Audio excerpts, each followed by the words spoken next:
Hello everyone, I'm Michaela Kathleen and I'm here today with my December wrap-up. And next week I'll be back with my big 2020 wrap-up.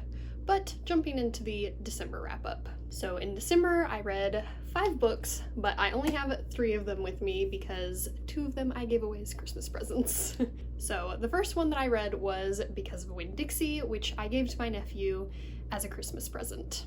This is a book that I read once as a kid when it came out, and I saw the movie, and I remember liking it quite a bit. It's a pretty typical children's story with a dog in it, except, spoiler alert, the dog does not come to any harm, which is kind of refreshing. Whenever there's a children's book with a dog, it seems the dog must die. But in this one, nothing worse than the dog briefly getting lost because it's hiding under the bed during a thunderstorm happens, so kind of refreshing. But that being said, I didn't actually like this book as much as I remembered. Probably partly because I'm an adult now and it's a children's book, but also partly there were 2 kind of vaguely problematic things in the book, but I still gave it to my nephew because I read it as a kid growing up and I'm turned out fine, so I don't really believe in censoring children's reads. He can read it and he'll be fine, and I'm sure he'll enjoy it. Books can't hurt you, right? So the first kind of problematic thing, which I feel like is mostly about the fact that it's just a very big topic and the book just barely mentions it, and it probably just shouldn't have bothered mentioning it at all because you need more of an in-depth dive, I feel, if you want to broach this topic, and that is the Civil War. The book, for some reason, has just some small mentions of it, and they felt a little off, and like they would have needed way more exploration to be worthwhile. And then the second thing is the main character is being bullied by these 2 boys, and every adult in her life tells her that she just needs to be nice to them and continue giving them chances, despite the fact that they continue to be mean to her. I'm all for forgiveness, but only if the person is making an effort to show you that they are changing their ways and actually start treating you better. And until then, you should not have to be nice to those people or invite them to your parties or be around them if they're being kind of shitty towards you, actively, currently. So again, I don't feel like the message was all bad. I think it just, again, needed a little deeper exploration, and instead of just saying be nice to bullies, it should have been if bullies start treating you better, forgiveness is sometimes a good thing.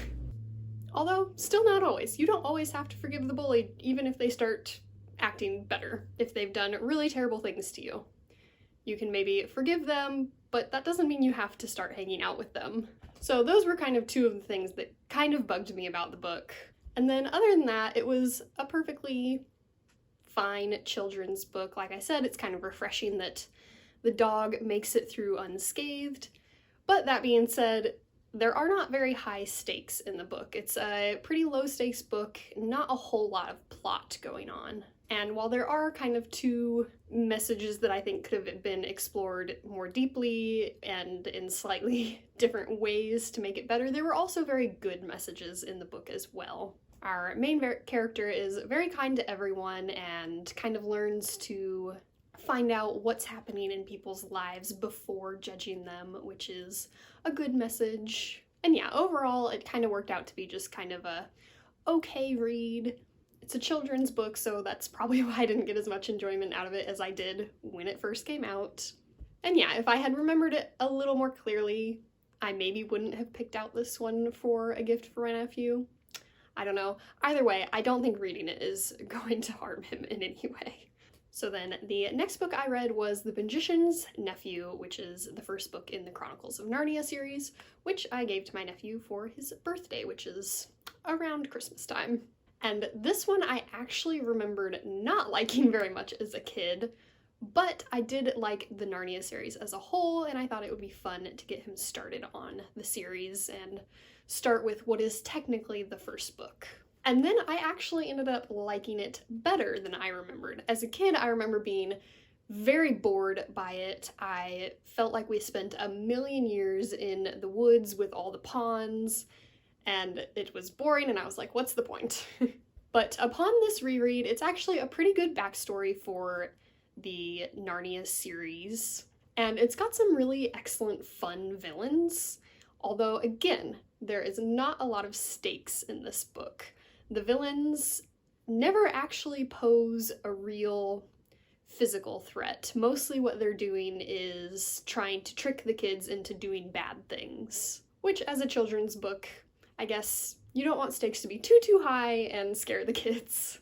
But yeah, I kind of don't know why I didn't like this as a kid. There's like cool secret passageways, and it's the backstory for Narnia, which I liked Narnia quite a bit, and just kind of all sorts of stuff that I feel like I would have been into as a kid, but I don't know, this was a miss for me as a kid for some reason. But yeah, it was interesting to learn the backstory of how the lamppost came to be and everything, which I didn't remember because I did read this so long ago. The only thing I remembered was the woods and the ponds and being bored.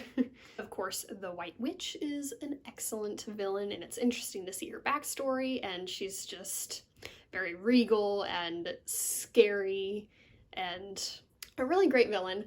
But then Uncle Andrew is also a villain who's really fun to hate because he's so terrible, just a terrible human being, not even like evil villain terrible, just a terrible person. And he's also kind of bumbling, so it's really fun to laugh at him. So most of the time it's really satisfying backstory, like the lamppost and stuff. Other times there are some things that sort of just happen and you're like, I feel like this could use a better explanation as to why this is happening and how this works, but overall it's a satisfying backstory, and also it has a really satisfying ending. So yeah, 2 childhood books that I have not read in a long time, one that I remember liking quite a bit and was kind of meh towards this time around, and one that I remember not liking that I was pleasantly surprised by, and both gifts for my nephew. And then after those 2, I wanted to kind of keep the well-loved children's book from my childhood theme going in December. It felt like a really nice types of books to be reading during the holidays. They're very warm and comforting and easy reads. And so I reread the entire Disney Fairies series by Gail Carson Levine, starting with Fairy Dust and the Quest for the Egg. I really loved these books growing up, and it had been quite a while since I read them, and I feel like I even liked them even more than I remembered, and I remember liking them quite a bit. First of all, the artwork in them is just so beautiful. I like to highlight it every time I talk about them because it's really just as enjoyable as the actual story itself. The inside cover honestly is the best example of how beautiful this art is. The back cover is also quite beautiful. And yeah, this is just some of my favorite artwork out there. As for the story itself, it's just a really inventive, fun, like, fleshing out of fairy lore and, like, Neverland lore. Like, fairies showing up in arrival garments, like the clothes that they're kind of born into is like a cool detail, and there's all sorts of stuff like that in there. Or like the way that fairies talk, the fact that they don't really do polite conversation like please and thank you, and like instead of saying sorry they would say I would fly backwards if I could. All that's just really fun and unique and like specific to this story. I also really like how Neverland takes an active role in these books, which really it doesn't do in any other Peter Pan thing that I've read, but the island can get bigger or smaller depending on what mood it's in, which can inconvenience or be a convenience for the fairies if they're needing to travel. And the island kind of moves around the ocean, and it will like either try to not let people on the island or let people on the island. It's just fun that Neverland is kind of more alive in this series. And then all of the fairies themselves are just so great. They've got such good characterization. Prilla, the main character, is adorable and sweet, and I really like Tinkerbell's characterization in these stories. I feel like they really honed in on her and fleshing her out and making her seem like she could be the Tink in Peter Pan, but giving her just a little bit more personality. I also really like the story itself in this book. In this one, we have Mother Dove, whose egg that she sits on all the time and it doesn't hatch is what kind of keeps everyone on Neverland from aging. It's kind of responsible for the magic of Neverland. And in this story, the egg breaks at the beginning of the story due to a hurricane. And so the fairies have to try to get the dragon Kaito to flame the egg and fix it, but they know that he will want some items for his hoard. He'll want some treasures. And so they decide to go after 3 treasures to bring him to try to convince him to fix the egg. So it's got like a very traditional fairy tale setup. In fairy tales, often there will be like something that repeats 3 times, and so them going after 3 items to bring to Kaito is like a very traditional fairy tale setup, which is really nice. And definitely, unlike the other 2 children's books I read this month, there are very high stakes. In fact, sometimes maybe a little bit too high. Like, there are some big injuries in this book, there are some deaths, there's a lot of violence. It was kind of surprising at times. I had forgotten how big the stakes were, I guess. But I did read this to my cousin when she was like 4 or 5, and she did fine with it, so. And then the whole story, our main character Prilla is struggling with the fact that she does not seem to have a talent. All fairies have a talent. Tinkerbell fixes pots and pans, she's a pots and pans fairy. Dulcie is a baker. Vidya is a fast flyer, but Prilla does not seem to have a talent. So, spoiler alert for the ending. I really enjoyed the ending because the ending is Prilla discovering her talent, and that is also what saves Neverland. She discovers that she is a mainland visiting clapping talent fairy. So she goes and visits children and gets them to clap to show they believe, and she is able to save Neverland by doing that. So it's a really great ending for the book that kind of ties together the 2 big conflicts. Although the clapping thing does kind of create like a convenient way to solve like any problem in the following 2 books. So yeah, just really enjoyed rereading this. Still really love it. 5-star book for me.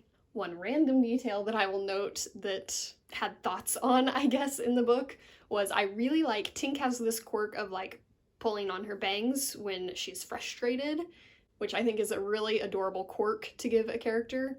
And then Ronnie, I think is how it's supposed to be pronounced, but I always do Rainy in my head because it matches better for a water talent fairy to me.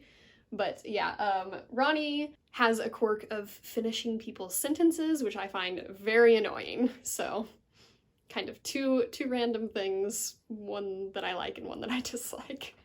So then I, of course, read Fairy Haven and the Quest for the Wand, the 2nd book in the series, which again has really beautiful artwork. And this one has a like very natural progression of a storyline for the sequel.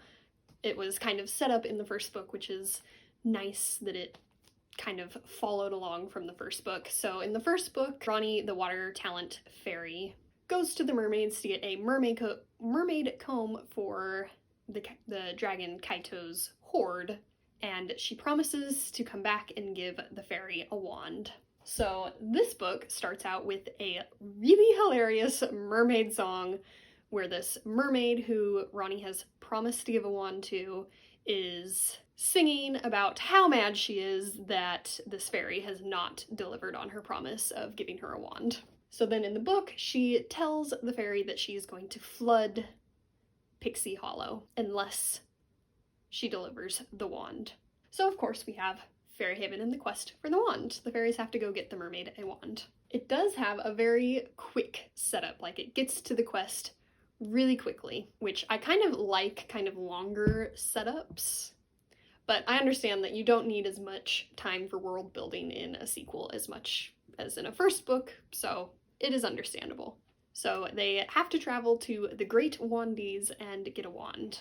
But wands are actually very tricky, and they don't always behave. They have personalities themselves. Thus ensues much wish drama. So again, it makes for a really fun adventure.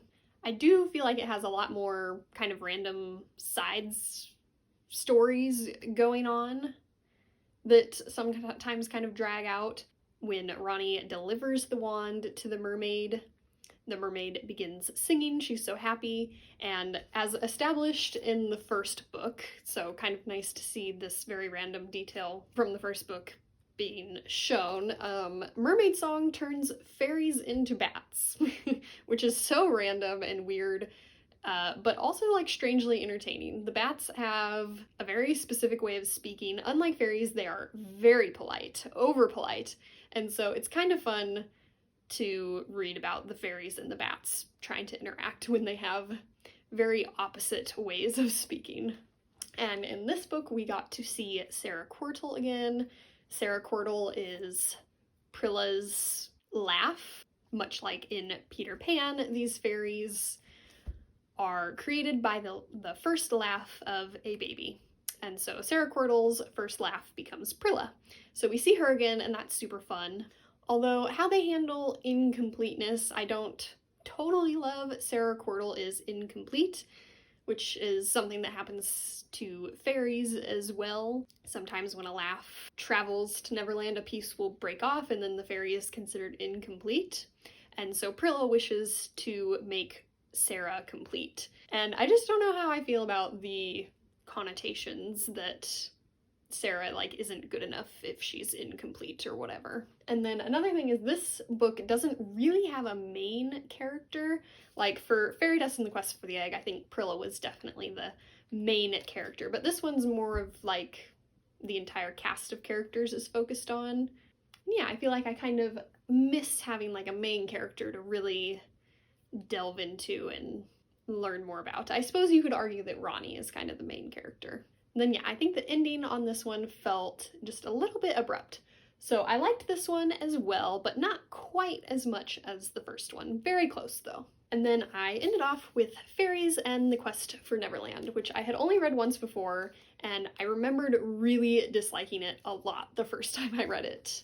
But I did end up liking it, I think a little bit more on this reread, although still not as much as either of the first two. This one did feel a little bit more like a tack on. I feel like the artwork even wasn't quite as good in this book. I just didn't like the pictures quite as much. It really bugs me that the title is just Fairies and the Quest for blah. Like the other one was Fairy Dust and then Fairy Haven, and so then just Fairies was like, meh. Although that's a very nitpicky thing. So this is our first one where a fairy, or the fairies in general, are not the main character. We have a human child as the main character. And if we were going to have a human child as the main character, I kind of would have preferred to have Sarah Quartel, a character that we've already met in the previous two books.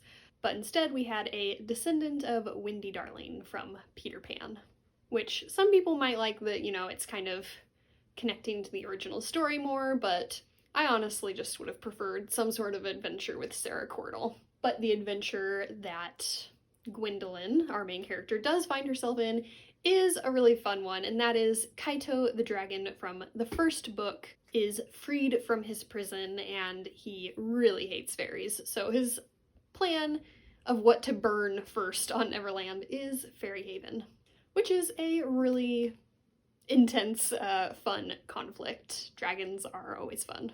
And then this one went back to having a slow setup to get to the actual conflict. There was a lot of being introduced to Gwendolyn, the main character, and seeing her arrive on Neverland with Peter, and seeing her introduce herself to the fairies and all of that, which I didn't find any of that to be super interesting or engaging. But then once we got on the adventure, we had much more interesting things happening, like Vidya, the fast-flying fairy, falling in love with the dragon Kaito, which I find Vidya to be a very interesting, fun character, and having her fall in love with a dragon was just great. I did enjoy the end of the story. It had a nice little moral about, beware of loving things too hard. Gwendolyn kidnaps some fairies in an attempt to save their lives, which is, you know, no good. Kidnapping is bad. And then at the very end, Gwendolyn's kiss necklace that has been passed down for generations from Peter Pan originally gets burned up by Kaito, and she goes home without it and is very sad to have lost this very important fairy heirloom that connects them to Neverland. But Tinkerbell sends her a tiny pot on a necklace with her Tinkerbell insignia, her pots and pans insignia. So that was a really sweet kind of like replacement for the kiss, and was a really fun detail and a great note to end the book on. So yeah, didn't enjoy it quite as much as the first two. Only gave it 3 stars, but did enjoy it better than I remembered enjoying it, and was definitely a perfectly good read. So yeah, this month I read the Disney Fairies books, as well as Because of Winn-Dixie, and The Magician's Nephew, the first book in the Chronicles of Narnia, which I might decide to get all of those books at some point in the box set.